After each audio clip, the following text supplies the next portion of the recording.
राम राम जी सभी को। तो आज मैं आपके लिए लेकर आया हूँ practice set number 5 GK GS का जो है मोस्ट इंपॉर्टेंट हो जाता है। एसएससी के जो भी एग्जाम आने वाले हैं उनके लिए जो है ये मोस्ट इंपॉर्टेंट हो सकता है आपके लिए। ठीक है, 20 जो है क्वेश्चन के अंदर आपको जो है क्वेश्चन अटेम्प्ट करने हैं। ठीक है, और लास्ट में आपको कमेंट में बताना है। शुरुआत में आप बता सकते हैं या नहीं भी, आपकी मर्जी है।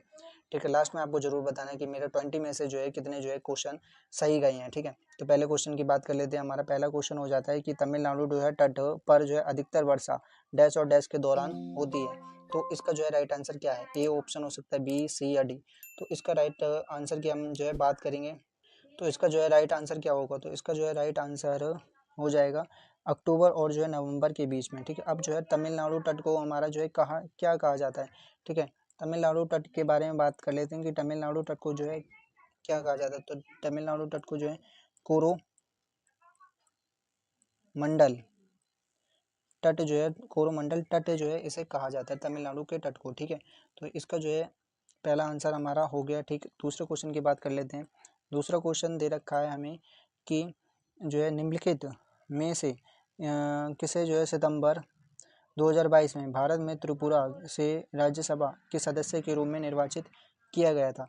तो सितंबर में 22 जो है 2022 सितंबर में हमारा त्रिपुरा में राज्यसभा के सदस्य के रूप में निर्वाचित किया गया। उसका आंसर आपको बताना है कमेंट बॉक्स में। पहला ऑप्शन है अरुण सिंह, राधा मोहन दास को, विपुल कुमार देव को, ठीक है, या मारिया रेगमा को। ठीक है, तो इसका राइट आंसर हमारा जो है ऑप्शन नंबर सी है, विपुल कुमार देव को किया गया था। ठीक है, और तीसरे क्वेश्चन की बात करते हैं। तीसरा क्वेश्चन हमारा हो जाएगा कि निम्नलिखित में से कौन जो है ब्रिटिश भारत में भारतीय सिविल सेवा में भर्ती होने वाले, यहाँ पे देख रखा है पहले भारतीय थे, पहले भारतीय बताना है। ठीक है, तो रविन्द्रनाथ टैगोर थे क्या?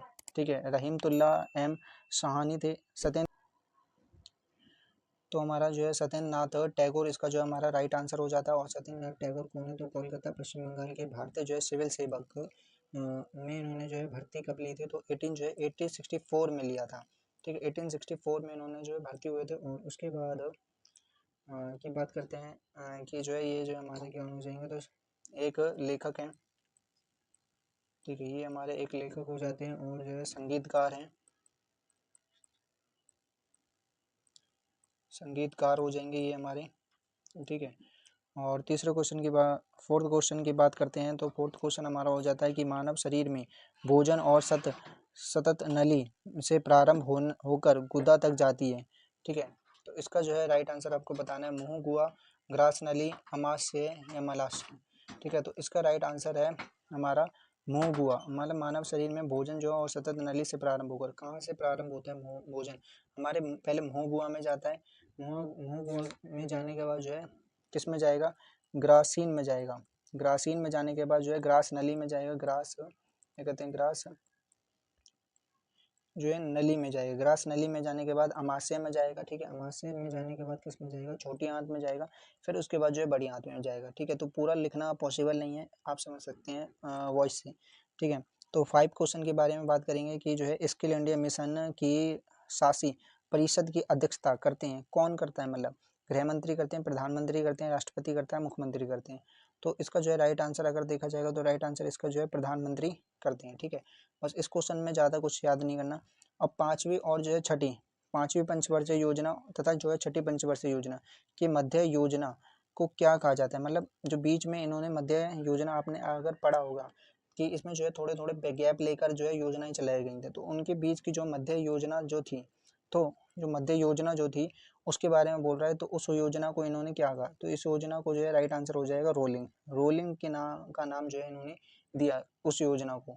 ठीक है, तो 7 क्वेश्चन की बात करेंगे कि हमारा घुमांतु पशुचारण में चरवाहे अपने जानवरों के साथ एक स्थान से दूसरे स्थान पर निर्धारित मार्गों से जो है भ्रमण करते हैं के लिए डैश किसके लिए करते हैं? तो डैश के लिए करेंगे, मतलब क्या चीज़ के लिए करेंगे? तो जो है पैसे और पानी के लिए करेंगे। पैसे के लिए तो भाई करेंगे नहीं, क्योंकि इससे जो है पहला ऑप्शन हमारा साफ साफ गलत है। ठीक है, आश्रय और चारे के लिए करेंगे। अब आश्रय तो उन पे पहले ही होगा जहाँ पे ये जो है पशुचारण रखते होंगे, ये भी नहीं होगा। आश्रय और पैसों के लिए फिर से पैसे जहाँ आ गया वो गलत है। चारे और पानी के लिए हमारा जो है राइट आंसर हो जाएगा। ठीक है, क्वेश्चन नंबर 8 के बारे में बात करेंगे। क्वेश्चन नंबर 8 है, निम्नलिखित में से कौन सा केस फौजदारी कानून के अंतर्गत नहीं आता? तो ऐसा कौन सा केस है जो फौजदारी जो है कानून ऐसा कौन सा केस है जो है फौजदारी कानून के अंतर्गत जो है नहीं आता है? तो तलाक, विवाद, दहेज के लिए दंग करना ये आएगा, चोरी भी आएगा और हत्या भी आएगी। जबकि तलाक विवाद जो है हमारा फौजदारी जो है कानून के अंतर्गत नहीं आएगा। ठीक है, क्वेश्चन नंबर अब 9 के बारे में बात करेंगे। क्वेश्चन नंबर 9, निम्नलिखित में रेडॉक्स अभिक्रिया की पहचान करें। रेडॉक्स अभिक्रिया की पहचान करनी है हमारा। ऑप्शन ए होगा क्या, बी होगा, सी होगा, डी होगा। ठीक है, डी होगा क्या, तो जो है ऑप्शन नंबर हमारा डी ही राइट आंसर हो जाता है। ठीक है, अब मैं आपको थोड़ा सा जो है इसके बारे में बताता हूँ कि रेडॉक्स जो है अभिक्रिया वह अभिक्रिया होती है जिसमें एक ही अभिक्रिया में एक ही समय में ऑक्सीकरण ऑक्सीकरण ठीक है, किस चीज़ का, तो यहाँ पे जो है ऑक्सीकरण क्या हो जाएगा, तो ऑक्सीकरण और जो है और अपचयन जो है, थोड़ा सा यहाँ पे राइटिंग सही नहीं है, अपचयन होता है। ठीक है, अपचयन यहाँ पे होता है, देखने के लिए मिलेगा। क्वेश्चन नंबर 10 के बारे में बात करेंगे। क्वेश्चन नंबर 10 हो जाएगा, ओलंपिक में भारत के लिए प्रथम ध्वजवाहक कौन थे? मतलब ध्वजवाहक का मतलब हो जाएगा जो झंडा फहराएगा। ठीक है, जो क्या फहराएगा, तो झंडा फहराएगा यहाँ से। ठीक है, जो झंडा कौन फहराएगा, जो है ध्वजवाहक की बात बताना है हमें कि वो ध्वजवाहक कौन है जो ये जो है झंडा जो है फहराएगा। तो झंडा जो है हमारा ध्यानचंद्र ने फैलाया, लाल साहब बुखारी ने, जफर इकबाल ने और पुरमा बनर्जी। अब जो है झंडे की बात जहाँ आ जाएगी, तो झंडा जब फहराया जाएगा तो पूरा ही फहराया जाएगा हिला के। ठीक है, तो पूरा से हो जाएगा पुरमा बनर्जी। ठीक है, पूरा से आपको याद रखना है। ठीक है, पूछ लिया जाएगा तो इसका जो है ये ट्रिक हो जाती है हमारी।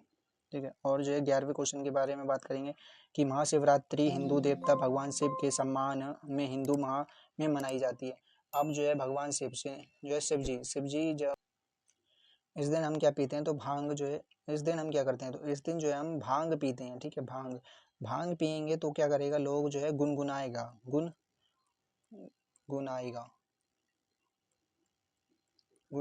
ठीक है, तो क्या करेगा, गुनगुनाएगा। गुण से आपको क्या ऑप्शन में दिख रहा है, तो गुण से आपको एक ही ऑप्शन में दिख रहा है, फाल्गुन। ठीक है, तो फाल्गुन इसका जो है राइट आंसर हो जाता है। ऐसे ट्रिक से याद रखना है।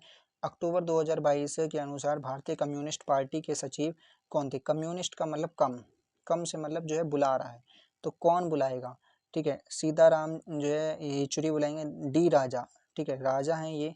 ठीक है, तो राजा लोग जो है राजा ही बुला सकता है और कोई बुलाएगा नहीं, साधारण व्यक्ति आपकी हिम्मत नहीं है कि आपको बुला ले। तो डी राजा ने जो है इसके जो है हमारे भारतीय कम्युनिस्ट पार्टी के क्या हो जाएंगे, तो सचिव इसका जो है राइट आंसर हो जाएगा, डी राजा। ठीक है, तो जो है आप क्वेश्चन नंबर 13 के बारे में बात करते हैं। क्वेश्चन नंबर जो है हमारा 13 क्या हो जाएगा, तो श्वेन तसांग के अनुसार नालंदा बौद्ध मठ में नए प्रवेशकों से कठिन प्रश्न पूछते थे जिनके उत्तर देना बहुत कठिन था। तो ये किससे पूछते थे, तो ये जो है हमारा ऑप्शन नंबर इसका डी हो जाएगा, द्वारपाल से पूछते थे। ठीक है, द्वारपाल, अब जो है द्वारपाल खड़ा है तो उनसे ही पूछ लेंगे। ठीक है, और क्वेश्चन नंबर 14 के बारे में बात करेंगे कि महात्मा गांधी श्रृंखला के 50 रुपए के नोट का मूल रंग क्या है? अब जो है हमें रंग बताना क्या है, तो जो है लेबरेडा है। ठीक है, तो फ्लोरोसेंट नीला जिसे आपको जो है हिंदी में भी आपको ब्लू देखने के लिए मिल सकता है।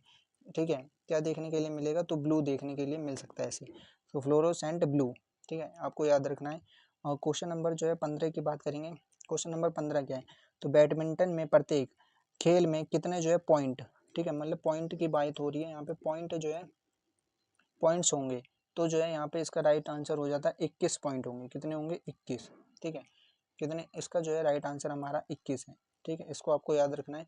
क्वेश्चन नंबर जो है 16 के बारे में बात करते हैं कि भारतीय संविधान का कौन सा अनुच्छेद प्राण और दैहिक स्वतंत्रता का संरक्षण से संबंधित है?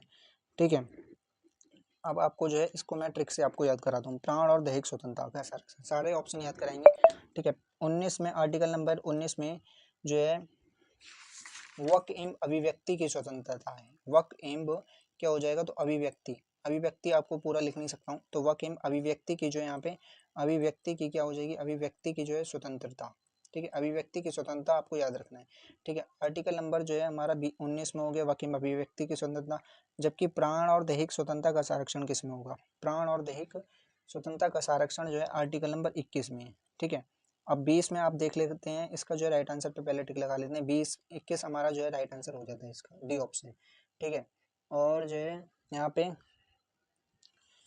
अनुच्छेद 20 में क्या है, तो अपराधों के लिए जो है अपराधों के लिए जो है हमारा अपराधों के लिए क्या है, यहाँ पे मिलेगा हमें संरक्षण देखने के लिए मिलेगा। अपराधों के लिए दोष सिद्धि के संबंध में संरक्षण है। ठीक है, आपने 20 की उम्र में क्या कर दिया, अपराध कर दिया। अब आपको जो है 21 की उम्र में प्राण आपके जो है अपराध करे तो आपको अपने प्राण की जो है क्या कहते हैं रक्षा करनी पड़ेगी। तो उसके लिए प्राण और दैहिक स्वतंत्रता का संरक्षण आपको 21 में। 22 की जैसी आपकी उम्र होगी, ठीक है, तो 22 की जैसी आपकी उम्र होगी, आपको यहाँ पे एक बार इधर लिख देता हूँ, 22 की जैसी आपकी उम्र होगी तो आपको गिरफ्तार किया जाएगा। ठीक है, आपके जो है हाथों में हथकड़ी जो है लगा दी जा सकती है। ठीक है, तो आपको जो है गिरफ्तार किया जा सकता है। ठीक है, तो आपके हाथों में यहाँ पे जो है हथकड़ी देखने के लिए मिलेगी। ठीक है, तो 22 की उम्र में आपको गिरफ्तार किया। अब एक बार दोबारा से रिपीट करते हैं, भारतीय सिविल जो है भारतीय संविधान का कौन सा अनुच्छेद है, प्राण और दैहिक स्वतंत्रता का संरक्षण से संबंधित है। 19 नहीं होएगा, वाकई में अभिव्यक्ति की स्वतंत्रता दे रखी है। 20 में नहीं होगा क्योंकि 20 में आपने अपराध किए हैं, अपराध के बारे में दे रखा है, अपराध आपने किए हैं। ठीक है, अपराध करेंगे तो अपराध के बाद ही जो है आप अपने प्राण को बचाएंगे, तो आर्टिकल नंबर 21 में ठीक है देखने के लिए मिलेगा। और फिर उसके बाद जो है 22 में क्या देखने के लिए मिलेगा, तो 22 में आपको जो है गिरफ्तारी कर ली जाएगी। आपकी गिरफ्तार या हिरासत के लिए व्यक्तियों को सुरक्षा प्रदान कराता है।